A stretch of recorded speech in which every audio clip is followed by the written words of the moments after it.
നമ്മൾ ഇന്ന് content structure എങ്ങനെ ബിൽഡ് ചെയ്യുക എന്നതിനെ കുറിച്ചാണ് സംസാരിക്കാൻ പോകുന്നത്. ഇപ്പോൾ നമ്മളിപ്പോൾ വെബ്സൈറ്റിൽ അല്ലെങ്കിൽ നമ്മുടെ ടാർഗറ്റിംഗ് പേജിൽ എന്തായാലും നമുക്ക് ഇഷ്ടംപോലെ കോണ്ടന്റ് അപ്ഡേറ്റ് ചെയ്യേണ്ടി വരും. കാരണം വേറെ ഒന്നുമല്ല, ഒന്ന് ഇൻഫർമേഷൻസ് പാസ് ചെയ്യാൻ വേണ്ടിയിട്ട്, ഒന്ന് യൂസർക്കും അതുപോലെ തന്നെ ഗൂഗിളിനും നമ്മുടെ വെബ്സൈറ്റ് എന്തിനെക്കുറിച്ചാണ് പറയുന്നത് എന്ന് മനസ്സിലാക്കാൻ വേണ്ടിയിട്ടാണ് ഈ കോണ്ടന്റ് നമ്മൾ നമ്മുടെ വെബ്സൈറ്റിൽ എടുക്കുന്നത്. സോ നമുക്ക് അതിനൊരു സ്ട്രക്ചർ ബിൽഡ് ചെയ്യണം. ആ ഒരു കോണ്ടന്റ് നമ്മുടെ വെബ്സൈറ്റിൽ അപ്ലൈ ചെയ്യുന്നതിന് ഒരു സ്ട്രക്ചർ ബിൽഡ് ചെയ്യണം. വേറെ ഒന്നുമല്ല, മുമ്പ് പറഞ്ഞിട്ടുണ്ടായിരുന്നു, ഗൂഗിളിലെ ക്രോളേഴ്സ് നമ്മുടെ ടാർഗറ്റിംഗ് പേജ് അല്ലെങ്കിൽ നമ്മുടെ വെബ്സൈറ്റ് കംപ്ലീറ്റ്ലി ക്രോൾ ചെയ്ത് എല്ലാ ഡീറ്റെയിൽസും കൊണ്ടുപോകും, ഇൻഡെക്സ് ചെയ്യാൻ വേണ്ടിയിട്ട് ഗൂഗിൾ കൊണ്ടുപോകും. അപ്പോൾ ആ കൊണ്ടുപോകുമ്പോൾ ആ ഒരു കറക്റ്റ് സ്ട്രക്ചർ നമ്മൾ ആ ഒരു കോണ്ടന്റിന് മെയിൻറ്റെയിൻ ചെയ്യുകയെന്നുണ്ടെങ്കിൽ അത് നമുക്കൊരു ബെനിഫിറ്റ് ആയിരിക്കും. SEO വൈസും ബെനിഫിറ്റ് ആയിരിക്കും, യൂസർ ഫ്രണ്ട്ലി വൈസ് ആണെങ്കിലും അത് ബെനിഫിറ്റ് ആയിരിക്കും. നമ്മൾ ഓൾറെഡി നമ്മുടെ ടാഗ്സിൻ്റെ കാര്യം പറഞ്ഞിട്ടുണ്ടായിരുന്നു. H1 tags, H2 tags, H3 tags, അങ്ങനെ ഒരുപാട് ടാഗ്സ് നമുക്ക് നമ്മുടെ വെബ്സൈറ്റിൽ ആഡ് ചെയ്യാൻ പറ്റും. ആ ഓരോ ടാഗും നമ്മൾ കറക്റ്റ് സ്ഥലത്ത് പ്ലേസ് ചെയ്യാൻ വേണ്ടിയിട്ട് നമ്മൾ മാക്സിമം നോക്കുക. ഓക്കെ, ഇപ്പോൾ ഗൂഗിളിൻ്റെ ക്രോളേഴ്സ് നമ്മുടെ വെബ്സൈറ്റിലോട്ട് വരുമ്പോൾ ഫസ്റ്റ് ക്രോൾ ചെയ്യേണ്ടത് നമ്മുടെ H1 ടാഗ് ക്രോൾ ചെയ്യാൻ വേണ്ടിയിട്ട് നമ്മൾ മാക്സിമം ആ ഒരു H1 ടാഗ് ഏറ്റവും ഫ്രണ്ടിൽ തന്നെ ഇംപ്ലിമെൻറ്റ് ചെയ്യാൻ വേണ്ടി നോക്കുക. ആ ഒരു H1 ടാഗിൽ നമ്മുടെ ടാർഗറ്റിംഗ് കീവേഡ് ഇംപ്ലിമെൻറ്റ് ചെയ്യണം എന്നുള്ള കാര്യം നമ്മൾ മുമ്പ് പറഞ്ഞിട്ടുണ്ട്.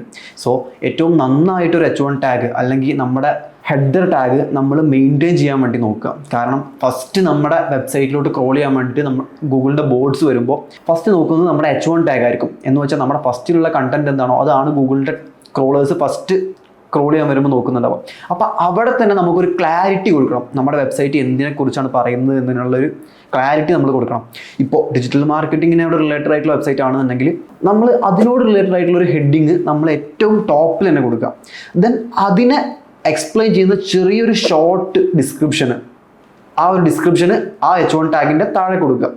ഓക്കെ, അതിൽ നമ്മൾ LSI കീവേഡ്സ് ഒക്കെ ഇൻക്ലൂഡ് ചെയ്തിട്ട് ഒരു ഡിസ്ക്രിപ്ഷൻ, ഒരു ചെറിയൊരു ഡിസ്ക്രിപ്ഷൻ ക്രിയേറ്റ് ചെയ്തിട്ട് ആ നമ്മുടെ ആ ഒരു H1 ടാഗിനെ ഹൈലൈറ്റ് ചെയ്യുന്ന ടൈപ്പിൽ ഒരു ഡിസ്ക്രിപ്ഷൻ ക്രിയേറ്റ് ചെയ്യാം. LSI കീവേഡ്സ് എന്താണെന്ന് നമ്മൾ സംസാരിച്ചിട്ടില്ല. നെക്സ്റ്റ് വീഡിയോകളിൽ നമ്മൾ LSI കീവേഡ്സിനെ കുറിച്ച് പറയും. ഇപ്പോൾ നിങ്ങൾ ആ ഒരു ടേം മൈൻഡിൽ വെച്ചാൽ മതി. LSI കീവേഡ്സ് ത്രൂ ആണ് നമ്മൾ ഓരോ ഹെഡിങ് ടാഗിനും അണ്ടറിൽ ഡിസ്ക്രിപ്ഷൻസ് ക്രിയേറ്റ് ചെയ്യുന്നത്. അങ്ങനെ ആ ഒരു H1 ടാഗ് അതിൻ്റെ ഡിസ്ക്രിപ്ഷനും കഴിഞ്ഞിട്ടുണ്ട് എന്നുണ്ടെങ്കിൽ പിന്നെ നമ്മൾ നേരെ പോകുന്നത് H2 ടാഗിലോട്ടാണ്. ഓക്കെ, അപ്പോൾ ആ H2 ടാഗ് ആ ഒരു സ്ട്രക്ചർ നമ്മൾ മെയിൻറ്റെയിൻ ചെയ്യാം. എന്ന് വെച്ചാൽ H1 tag description, H2 tag അതിൻ്റെ ഡിസ്ക്രിപ്ഷൻസ്, പിന്നെ അതുപോലെ തന്നെ നമ്മൾ ഇംപ്ലിമെൻറ്റ് ചെയ്യാൻ ഉദ്ദേശിക്കുന്ന ഫോട്ടോസ് ആണെങ്കിലും വീഡിയോസ് ആണെങ്കിലും ലൈറ്റ് വെയിറ്റ് ഇമേജ് അതുപോലെ തന്നെ വീഡിയോസ് നമ്മൾ പ്ലേസ് ചെയ്യണം. നമ്മുടെ ടാർഗറ്റിംഗ് പേജിൽ നമ്മൾ പ്ലേസ് ചെയ്യണം നമ്മൾ മുമ്പ് പറഞ്ഞിട്ടുണ്ട്. അപ്പോൾ ആ മുമ്പ് പറഞ്ഞ കാര്യങ്ങളെല്ലാം നോക്കിയിട്ട് നമ്മൾ കറക്റ്റ് അതിനോട് റെലവൻ്റ് ആയിട്ടുള്ള ഫോട്ടോസും വീഡിയോസും കാര്യങ്ങളെല്ലാം നമ്മൾ ഇംപ്ലിമെൻറ്റ് ചെയ്യാം. ദെൻ H2 ടാഗ് കഴിഞ്ഞതിന് ശേഷം H3 ടാഗ് അതിൻ്റെ ഡിസ്ക്രിപ്ഷൻസ്, ആ ഒരു സ്ട്രക്ചർ നമ്മൾ മെയിൻറ്റെയിൻ ചെയ്യാം. കാരണം എന്താണെന്ന് വെച്ചാൽ ഗൂഗിളിൻ്റെ ക്രോളേഴ്സിന് ഫസ്റ്റ് വേണ്ടത്, നമ്മൾ ഫസ്റ്റ് ഹൈലൈറ്റ് ചെയ്യുന്നത് എന്തിനെക്കുറിച്ചാണ് നമ്മുടെ വെബ്സൈറ്റ് പറയുന്നത് എന്നതായിരിക്കണം. ആ ഒരു എന്തിനെക്കുറിച്ചാണ് പറയുന്നത് എന്നത് നമ്മുടെ H1 ടാഗിൽ തന്നെ നമ്മൾ എക്സ്പ്രസ് ചെയ്യണം.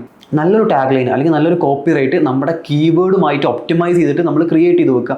ദെൻ അതിൻ്റെ ഡിസ്ക്രിപ്ഷൻസ് ക്രിയേറ്റ് ചെയ്യുക. അത് കഴിഞ്ഞ് H2 ടാഗ് അതിൻ്റെ ഡിസ്ക്രിപ്ഷൻസ്, അതിൻ്റെ ഇടയിലൊക്കെ ഇമേജ് പ്ലേസ് ചെയ്യണമെന്നുണ്ടെങ്കിൽ ഇമേജ് പ്ലേസ് ചെയ്യുക. അതുപോലെ തന്നെ നമ്മുടെ ക്രെഡിബിലിറ്റി കാര്യങ്ങളെല്ലാം ആഡ് ചെയ്യണമെന്നുണ്ടെങ്കിൽ ആഡ് ചെയ്യുക. പക്ഷേ നമ്മളെപ്പോഴും കോണ്ടന്റ് ആ ഒരു സ്ട്രക്ചർ ഈ ഒരു ടൈപ്പിൽ തന്നെ ബിൽഡ് ചെയ്യാം. H1 ടാഗ് ഡിസ്ക്രിപ്ഷൻസ്, അതുപോലെ തന്നെ H2 ടാഗ് അതിൻ്റെ ഡിസ്ക്രിപ്ഷൻസ്, ദെൻ അടുത്ത H2 ടാഗ് അതിൻ്റെ ഡിസ്ക്രിപ്ഷൻസ്.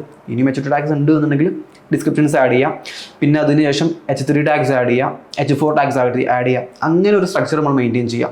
ഒരിക്കലും നമ്മുടെ ഫസ്റ്റ് എന്ന് വെച്ചാൽ ഇൻട്രൊഡക്ഷൻ ഒരിക്കലും ഒരു H2 ടാഗിൽ സ്റ്റാർട്ട് ചെയ്യരുത്. സ്റ്റാർട്ട് ചെയ്തുകൊണ്ട് ഇഷ്യൂ ആയതുകൊണ്ടല്ല, നമ്മൾ ഈ ഒരു കോണ്ടന്റ് സ്ട്രക്ചർ എന്ന് വെച്ചാൽ H1 tag then description, H2 tag then description, ആ ഒരു സ്ട്രക്ചർ മെയിൻറ്റെയിൻ ചെയ്യുന്നതായിരിക്കും ഏറ്റവും ബെറ്റർ. ഓക്കെ, നെക്സ്റ്റ് വീഡിയോയിൽ നമുക്ക് H1 ടാഗ് എങ്ങനെയാണ് ക്രിയേറ്റ് ചെയ്യേണ്ടത്, അതിൻ്റെ ഡിസ്ക്രിപ്ഷൻസ് എങ്ങനെയാണ് ക്രിയേറ്റ് ചെയ്യേണ്ടതെന്ന് നമുക്ക് സംസാരിക്കാം.